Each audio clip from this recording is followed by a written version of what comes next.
Nagkaroon po kamakailan ng nag-trending po ito, viral. Ito pong post na ito. Bakit daw po si Lord ang laging nakikredit sa mga accomplishment natin? Bakit daw po si Lord yung laging pinasasalamatan, samantalang tayo naman daw yung may gawa. Tayo yung nagsikap, tayo yung nag-aral, tayo yung napupuyat. Bakit si Lord ang tumatanggap daw ng credit? Bakit siya yung dapat pasalamatan? Para sa mga atheists, para po sa mga agnostic, ganyan po ang mga katuwiran. Pero hindi po natin alam kung ano po background po ng taong yan. Pero sa ating po mga anak po ng Diyos, para sa atin, lahat po pinagpapasalamat natin sa Diyos. Agree po kayo doon? Pakisabi nga sa katabi mo, lahat ng bagay, pagpasalamat mo sa Diyos.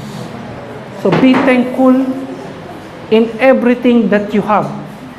Be thankful sa lahat ng bagay na na-accomplishment mo. Kasi hindi mo naman maaabot yan kung wala ang Panginoon. Agree po ba tayo doon? Parang sa magulang, pag graduation, bakit yung mga magulang yung sinasabitan ng medalya, sinasabitan ng mga ribbon? Tontuwa tayo, di ba? Katulad po nung nag-graduate po yung mga anak namin, sa amin isinasabit, sa amin binigay ng aming mga anak, yung mga medals. Kasi po, di ba? Bakit? Simple lang naman.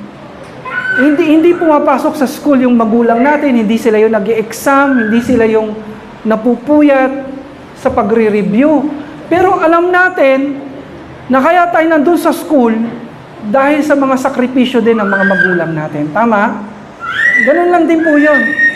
Nandun tayo sa school, na-accomplish natin yun, nakagraduate tayo, nakapagtapos tayo, dahil may magulang tayo na nagsisikap para tayo sustentuhan, i-provide yung pag-aaral natin. Ganon din po yun sa Panginoon. Ang Diyos, hindi naman siya yung pumapasok sa school, hindi naman siya yung nag-i-exam. Salamat sa Diyos kasi hindi naman tayo makakagraduate kung hindi tayo binigyan ng Panginoon ng mabuting magulang. Amen? At siya rin ang nagbigay sa atin ng wisdom, ng karunungan, ng tiyaga. Kaya lahat po ng pasasalamat natin, ibalik po natin sa Panginoon. Pwede po ba natin ang palakpakan ng Panginoon ng malakas bilang pagpupuri natin at pasasalamat sa Kanya. Dakila ka, Panginoon. Salamat sa lahat ng bagay na binigay mo sa amin. Hallelujah. Hallelujah. Ang sabi po nga ng Psalms 34 verse 1, I will bless the Lord at all times. His praise will always be in my mouth. Ang sabi po ng salita ng Diyos, tayong mga anak ng Diyos, lagi po tayo nagpupuri. Pakisiko yung katabi mo, araw-araw. Araw-araw magpupuri, araw-araw sasamba. Kasi yung pagpupuri na yan, lagi nasa bibig natin yan. Lagi nasa puso natin yan. Kahit wala sa church. Sino po dito kahit wala sa church, umaawit ka? Kahit wala sa church, kahit minsan na nasa sakyan ka, nasa jeep, nasa bus, nasa LRT, MRT, umaawit tayo, nagpupuri tayo sa Panginoon. Yan nga lang, hindi naman kalakasan, yung sa sarili lang natin. Amen? Kahit nasa bahay tayo, gumagawa tayo ng mga gawaing bahay, lagi tayo nagpupuri sa Diyos. Lagi tayo nagpapasalamat sa Diyos. Hallelujah. Alam mo, nakita ko po yung Kristiyano na laging umaawit, laging nagpapasalamat, laging nagpupuri. Masigla yan eh. Tingnan mo yung mata ng katabi mo. Yan. Diyan mo makikita yung sigla ng buhay Kristiyano. Pero yung Kristiyano na laging nagre-reklamo, laging nagagalit, laging stress, nai-stress sa pag-gaming, nai-stress sa mga napapanood, sa mga kasama sa bahay. Mahirap yan. Malulungkot yung spirito mo. Si David po ang sumulat nitong Psalms 34 verse 1. Ang sabi niya, lagi ako magpapasalamat sa Diyos Ang pagpupuri, nasa puso ko, nasa bibig ko. Alam niyo po, ang lalim po ng pinagugutan ni David kung bakit niya sinabi na lagi ako magpupuri sa Diyos. Alam niyo po, ang pinaka-background niyan ay nasa 1 Samuel chapter 21, verse 13-14. Kwento ko lang po ng kaunti. Si David nagkaroon ng problema. Naging magaling siya na warrior. Naging mahusay po siya. Sikat po siya sa bansa nila. Kaya lang nagka-problema na inggit sa kanya yung hari. Gusto siyang patayin. To make the long story short, tumakbo si David para iligtas yung kanyang sarili. At nagkataon naman, yung tinakbuhan po niya, teritoryo ng kanyang mga kaaway. Nakilala siya ng kanyang mga kaaway. Wanted po siya doon. Kasi lagi si David nagwawagi, lagi siyang nananalo. Nung nakita siya ng mga kaaway niya, yan ba si David? Yan ba yung pumapatay? Yan ba yung champion ng Israel? Alam mo, kabado si David. Ano pong ginawa ni David? Nagpanggap po siyang baliw. Nagpanggap po siyang nasisiraan ng ulo, nasisiraan ng bait. At ang sabi ng Biblia, lumalabas-labas pa yung laway ni David. Tingnan mo yung katabi mo, baka nagpapanggap lang yan. Sabi mo, huwag ka magpapanggap ha. Mahirap yan. Kaya, ano pong sabi ng Biblia? Basahin natin saglit. Sabi po, kaya nagkunwari si David na baliw, pinagkakalmot niya ang mga dingding ng lungsod at pinatulo ang laway niya sa kanyang balbas. Tama yung itsura ni David para wag lang mahuli ng kanyang mga kaaway. At the back of his mind, habang nagpapakabaliw-baliw siya doon, baliw magsalita, baliw kumilos, tumutulo-tulo yung laway, gaganon-ganon si David. At the back of his mind, nagpe-pray siya na, Lord, katapusan ko na to, ligtas mo po ako, huwag mo ako pababayaan. At ang sabi po ng Biblia, at sinabi ni Akish sa kanyang mga opisyal, tignan nyo, baliw ang taong yan, ilayo niyan sa akin. David, saved by God. Amen. Amen. Sino dito niligtas siya ng Panginoon? Alam mo, kapag alam mo na niligtas ka ng Diyos, lagi ka magpapasalamat sa Diyos. Sino dito pwede magsabi na sa tindi ng problema ko, baka kung wala ang Panginoon, mabaliw na talaga ako. Meron mo ba? At ipagpapasalamat mo yan na, Lord, salamat, hindi ako nabaliw sa aking mga problema. Mukha lang siguro, pero salamat. Ikaw ang humawak ng isip ko. Palakpakan po natin ang Panginoon. Ikaw ang humawak ng aking kaisipan, ng aking puso, kaya kinaya ko lahat! Kinaya ko! Pakisabi sa katabi mo, kinaya mo. Kinaya mo lahat. Iniwan ka niya, pero kinaya mo. Niloko ka niya, pero kinaya mo. Pinabayaan ka niya, pero kinaya mo. Binigyan ka ng mga mabibigat na pagsubok, mga problema, mga challenges ng mundo, pero kinaya mo. Taas nga po ang kamay na kinaya niya dahil sa Panginoon. Kinaya mo ang sakit, kinaya mo ang hirap, kinaya mo ang lahat. Taas mo kamay na yan at ipalakpak mo ng malakas nang may kasamang pagpupuri sa kanyang pangalan. Pwede mo bang sabihin ang kanyang pangalan?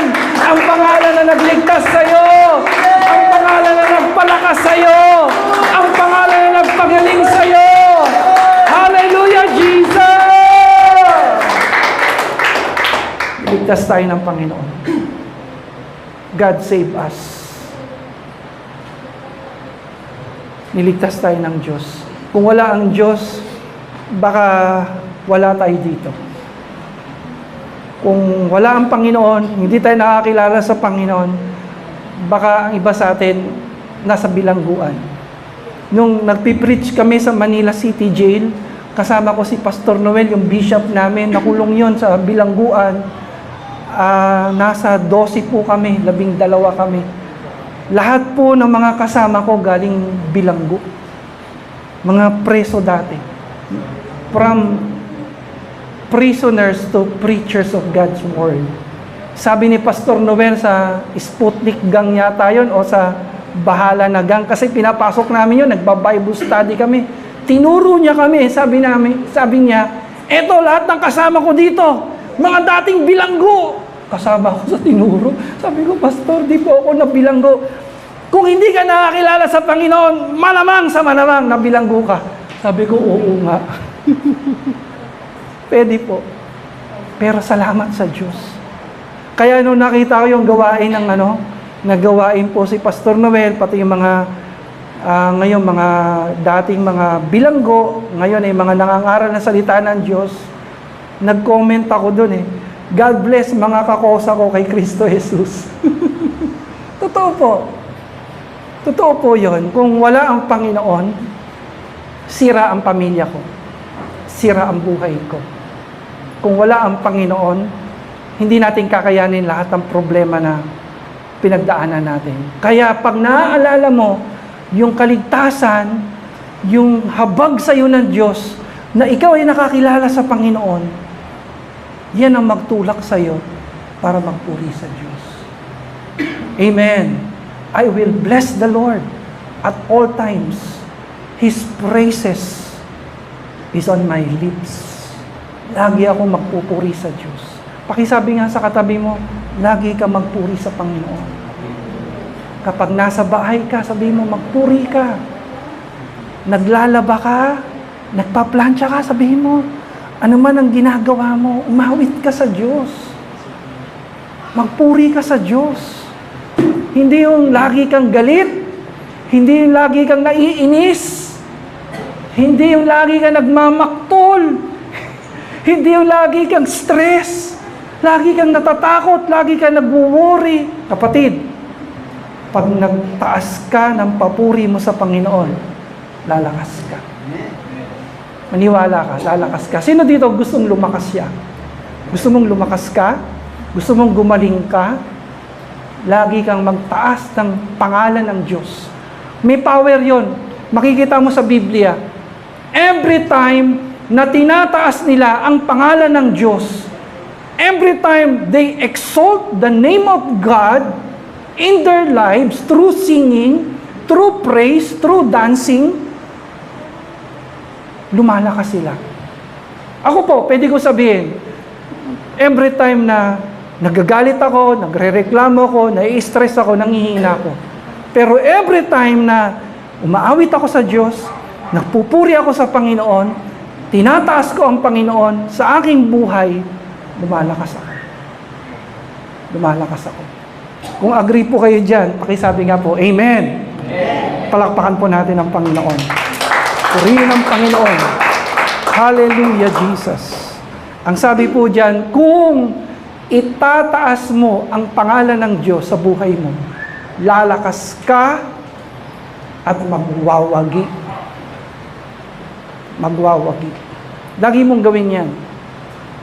Kung gusto mong lumakas, kung gusto mong manalo, kung gusto mong gumaling, gusto mong humaba buhay mo, puri ka. Pero gusto mo umikse, lagi kang mag-worry. Lagi kang ma-stress, lagi kang mag-alala, naku, iiksi yan. Sino dito gustong humaba ang kanyang buhay? Di ba sabi ni Jesus Christ, yung pag-worry, cause yan para umiksi buhay ng tao. Kasi ang sabi ni Jesus, walang makapagpapahaba ng kanyang buhay kahit isang oras sa pamamagitan ng pag-worry. Sinabi niya yon bago pa maitayo yung mga modern hospitals, bago pa ma-discover ng mga experts, ng mga medical experts na ang masyadong pag-worry nakakapagpahinaya ng immune system ng tao. Sinabi na ho ng Biblia yon noon pa. At very effective po ngayon. Very effective na kapag nagpupuri ka lagi sa Diyos, nagpapasalamat ka, umaawit ka sa Diyos, mas masaya yung spirito mo, lumalakas yung immune system mo, lumalakas yung faith mo, at lumalakas ka at gumagaling, nagwawagi. Palakpakan natin ang Panginoon. Hallelujah. Tignan niyo po si Job sa Biblia. Tignan niyo po si Paul and Silas. Si Silas, tignan niyo po, nakita niyo po yung mga sinasabi kong tao. Si Job na lang may sakit, may karamdaman. Ang daming atake ng kaaway, pero anong ginawa ni Job? Tinataas niya ang pangalan ng Panginoon. Tinataas niya. Si Paul, si Silas, nasa bilangguan. They were being persecuted dahil sa kanilang pagpipreach. Binugbog sila at nasugatan. Pero ano po ginawa ni Paul at saka ni Silas? Itinataas nila ang pangalan ng Panginoon. And God delivered them. God broke their chains. The presence of the Lord came upon them, and God broke their chains. Wow. Ganun pala yun, mga kapatid. Pag tayo umaawit, nagpupuri, kahit sa anong kalagayan, abay, bumababa ang kapangyarihan ng Diyos at sinisira niya lahat ng gawa ng kaaway at lumalakas tayo. Pakihawakan ngayong katabi mo, hawakan mo siya na mahigpit. Sabi mo sa kanya, damahin mo ang presensya ng Diyos na dumadaloy ngayon. Patuloy ka magpuri at magpasalamat sa Diyos. Sabi mo sa kanya, bawal, laging galit, laging stress, laging nagse-self-pity, laging nagwo-worry, laging natatakot. Bawal yan. Hindi makakatulong sa iyan. Amen. Palakpakan po natin ang Panginoon. Ang sabi nga po ng 1 Corinthians 10:31, pakisulat na lang po. Sabi doon, whether you eat or drink or whatever you do, do it all for the glory of God. Lahat ng ginagawa mo, lagi mong itaas ang Panginoon. Kumakain ka, umiinom ka, nagtatrabaho ka, naglilinis ka, nag-o-overtime ka, pagod ka na. Sabi doon, gawin mo yan sa pangalan ng Panginoon at purihin mo ang Panginoon. Ang sabi po sa Colossians 3:23-24, gawin mo yan hindi para sa tao, hindi para sa likes. Gawin natin ito yung lagi natin itinataas ang pangalan ng Panginoon, hindi para impress yung tao, hindi para magpasikat, kundi gawin natin ito para sa Panginoon na nakakakita po sa atin na siyang magre-reward sa atin. Amen. Amen. Bakit po? Tingnan niyo po ako saglit. Kasi po kung minsan, napakadaling magtaas ng pangalan ng Panginoon kapag may blessing. Kapag may mga nakakakitang kapatiran. Kapag member ka ng music team, no choice, talagang kakanta ka, magpupuri ka. No po? Pag maganda ang pangyayari sa ating buhay, kumisan, ang daling kumanta, ang daling umawit, ang daling sabihin, hallelujah, purihin ka, Panginoon, ang pangalan mo ay purihin. Ang dali. Pero ang sabi nga ng salita ng Diyos, I will bless the Lord at all times. Pupurihin ko lagi ang Panginoon. Kahit walang blessing. Tama po ba yon? Kahit wala nakakakita sa akin. Kahit hindi okay yung pangyayari. Kahit may mga problema, I will still bless the Lord at all times. His praises is on my lips. Pwede po ba natin gawin yon? Yung bang aawit tayo, magpupuri tayo, may tao o wala? May nakakakita o wala? Na itataas natin ang pangalan ng Panginoon sa church, kahit sa bahay. Minsan po, may mga nagtataas ng pangalan ng Panginoon sa church, pero pagdating sa bahay, hindi na nila maitaas ang pangalan ng Panginoon. Pakisabi sa katabi mo, huwag ganun. Hindi dapat ganun. Dapat consistent ka. Kahit saan ka magpunta, itaas mo ang pangalan ng Panginoon. Kahit sa social media. Ewan ko po, bakit may mga Kristiyano po na pagdating sa social media, parang nawawala yung pagiging Kristiyano. Sa loob ng church, grabe magpuri, no? Grabe, kakanta sila, magpupuri sila. Pero pagdating sa social media, sabi ko, Lord, nakakasakit naman. Nadi-dishonor yung pangalan mo. Ako po, kasi sa akin, ang pagpupuri sa akin, ewan ko sa inyo pero sa amin po ni Ate Chris, naniniwala kami na ang pagpupuri dapat consistent. May blessing man kami o wala, nagpupuri kami sa Panginoon. Mag-isa man po kami, tinataas namin ang pangalan ng Panginoon. At kahit sa social media, makikita nyo po sa mga post namin mag-asawa, gusto po namin itaas ang pangalan ng Panginoon. Tama po ba yon? Tama po ba yon?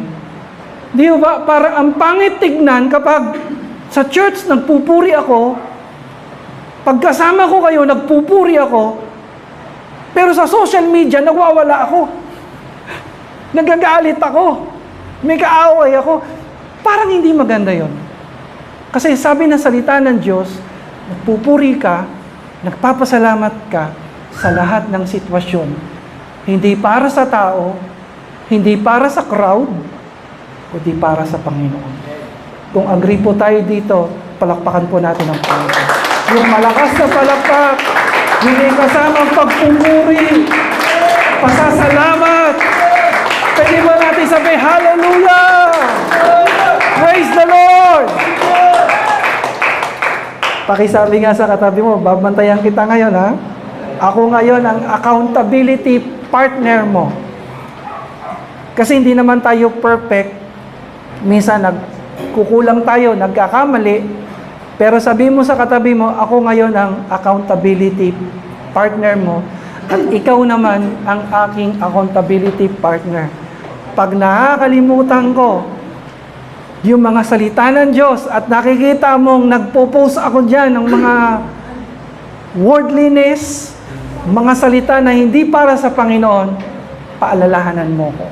Sabi nga ng Biblia, open rebuke is better than secret love. Ang totoong nagmamahal, nagpapaalala. Amen! Praise God. Purihin po ang Panginoon. Hallelujah. Mahirap magpuri kapag walang blessing. Madali magpuri pag may blessing. Ano gagawin natin? Kapag walang blessing, ang dami nating nararanasang mga negative emotions. Tama po? Pag may blessing, masaya po tayo. Tama? Excited tayo. Ang daming blessing. Ang daming pagpapala. Pero pag walang blessing, parang malungkot tayo. Anong gagawin natin? Ang sabi po ng salita ng Diyos, turn your worry into worship. And God will turn your battle into blessing. Ibig sabihin, kapag walang blessing at nagwo-worry ka, instead na ma-stress ka, instead na mag-bad word ka, instead na magsalita ka ng di maganda, magpuri ka pa rin. Magpuri ka pa rin. Kasi kapag nasa ganyan kang kalagayan, pag nagpuri ka, papalitan niya ng Diyos ng pagpapala. Sabi po, may mga negative emotions. Ano ba yung mga negative emotions na nararanasan natin? Na normal na nararanasan natin? Matinding kalungkutan, anger, jealousy, ano pa? Insecurity, takot, pangamba, pag-worry. Pag nasa ganyan kang kalagayan, mag-worship ka at lalakas ka. God will turn your battle into God's blessing. Amen. Yung kahinaan mo, papalitan niya ng Diyos ng kalakasan. Panagpuri ka. Yung pag-aalala mo, papalitan niya ng Diyos ng kapayapaan. pag nagpupuri ka. Yung takot mo, papalitan niya ng Diyos ng pananampalataya pag nagpuri ka. Amen. Yung insecurity na nararamdaman mo, papalitan niya ng Diyos ng kumpiyansa na galing sa Kanya. Palakpakan po natin ang Panginoon. Hallelujah. Yan. Sabi po ng Biblia, ang mga anak ng Diyos, itinulad po tayo sa mga tupa. Tingnan mo yung katabi mo, baka mukhang shawarma. Sabi mo, tupa ka ha. Tupang ligaw ngayon, natagpuan ni Kristo. Ang sabi po ng Panginoon, huwag mong ihagis ang perlas sa mga baboy. Kasi pag hinagis mo ang perlas sa mga baboy, tatapakan niya. Ang mga baboy, referring niya sa mga unbelievers, na kapag binigay mo sa kanya ang Word of God, na higit pa sa perlas at ginto, hindi nila ma-appreciate itong mga Word of God na ini-enjoy po natin. Pero ang tupa, ang sabi ng Biblia, ibang-iba po yung nature. Ibang-iba yung ugali. Ang sabi po, ang Panginoon ang ating pastol, tayo ang kanyang kawan. Kawan tayo ni Kristo. Ang sabi ng Biblia, kapag ang tupa, dinadala po yan sa katayan. Katayan po. Kasi kinukuha yung balat niyan, ginagawang damit, ginagawang kumot. No po, pag dinadala po yung tupa sa katayan, ang sabi ng Biblia, hindi po yan nagwawala. Hindi po nagwawala. Sabi ng Biblia, tumutulo lang po yung luha niya. Natulo. Pero ibang-iba po ang baboy. Pakisabi sa katabi mo, hindi tayo baboy. Hindi tayo baboy. Kapag ang baboy, dinala mo sa katayan, ano po ang ginagawa ng baboy pag nakita yung kinakatay na siya? Nagwawala yan. Ano po sigaw ng baboy? Bwaaak!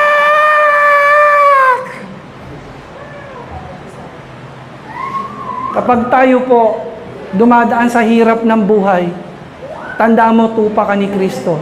Mas maganda yung umiyak ka sa Panginoon at magpuri ka sa Diyos. Amen! Huwag kang magwawala na para kang baboy. Hindi mo tatanggapin yung perlas, yung Word of God. Kasi tatapakan mo lang yan eh. Hindi po tayo baboy. Ako po, pag may problema po ako, mas gusto ko pong maging tupa ni Kristo. Umaawit na lang ako, nagpupuri, tinataas ang pangalan niya.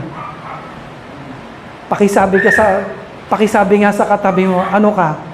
Tupa ka o baboy? Ikaw ba'y baboy na nagwawala?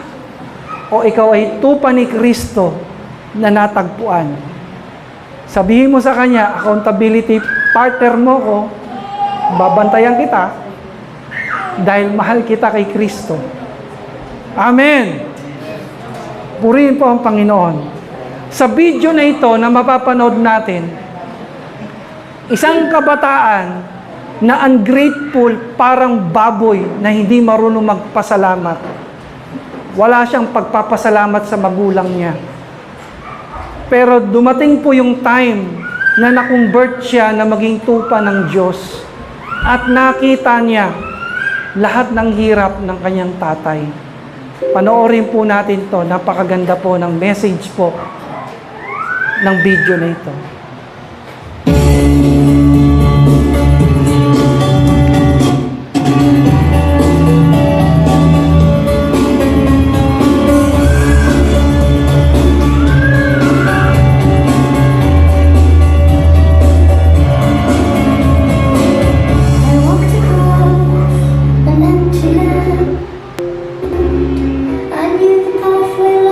Ayan, tuloy na ulit. I felt the earth beneath my feet. Sat by the river and it made me complete.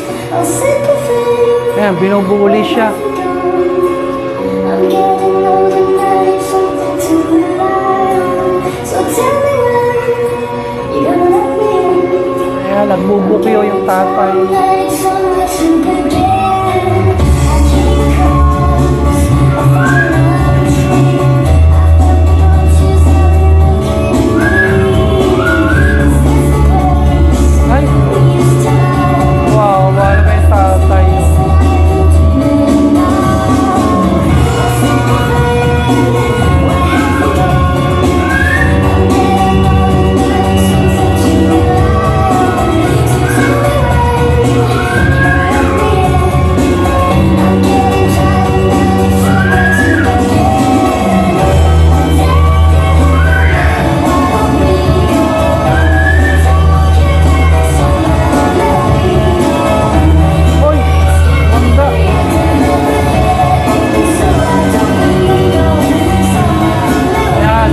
niya yung tatay niya.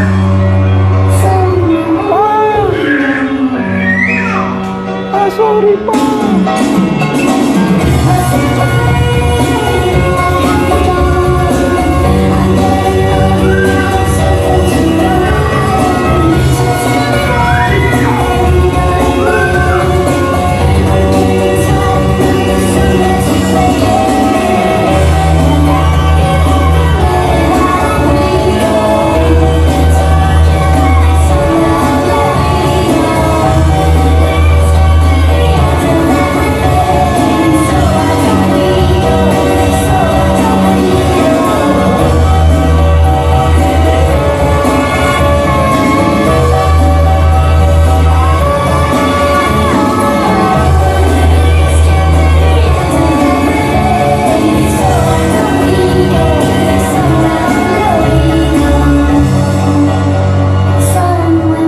Yan, binigyan siya ng bang, cellphone.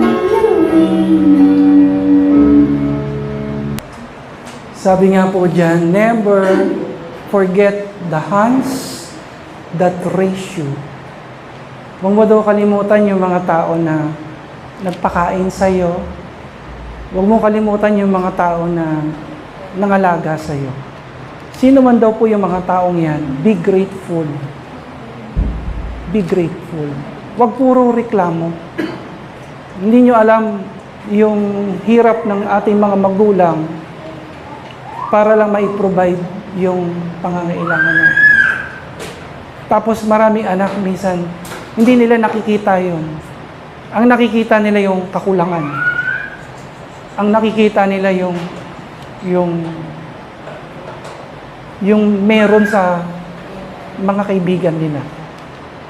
Hindi nila nakikita yung sakripisyo ng kanilang magulang. Be grateful. Lagi kang magpasalamat. Pag marunong ka magpasalamat, maliit na bagay, lalo kang pagpapalain. Kapag ikaw ay may problema, tapos marunong ka pa rin magtaas ng pangalan ng Panginoon, makikita mo, lalakas ka. Sasamahan ka ng Diyos. Tayo po'y manalangin. Let's pray. Thank you, Jesus. Panginoon, dumudulog po kami sa iyo. Nagpapakumbaba. Saliksikin mo ang aming mga puso. Search our hearts. Search our minds. Nakikita mo, Panginoon, kung marunong kami magpasalamat, kung marunong kami mag-appreciate, kung thankful kami, kung kami po ba ay consistent sa aming pagpupuri. Forgive us, Lord, kapag kami ay nagpupuri lang pag may blessing. Umaawit lang kapag may mga nakakakita. Patawarin mo kami, Panginoon. Patawarin mo kami sa panahon na kami may problema, para kaming mga baboy na nagwawala. Patawarin mo kami, Panginoon, sa mga pinupost po namin sa social media na hindi nakapagbigay ng kalwalhatian sa iyong pangalan. Patawarin mo kami, O Diyos. Patawarin mo kami, O Diyos, kapag kami nasa bahay at nagsasalita kami ng mga bad words, negative words, toxic words, discouraging words. Pagpatawarin mo kami. At sa araw nito, Panginoon, we commit ourselves to you. Kapatid, kung nangangako ka ngayon na magpupuri ka sa Panginoon sa lahat ng sitwasyon, sa lahat ng oras, sa lahat ng panahon, pwede mo bang itaas ang kamay mo? Salamat sa mga kamay na yan, Panginoon.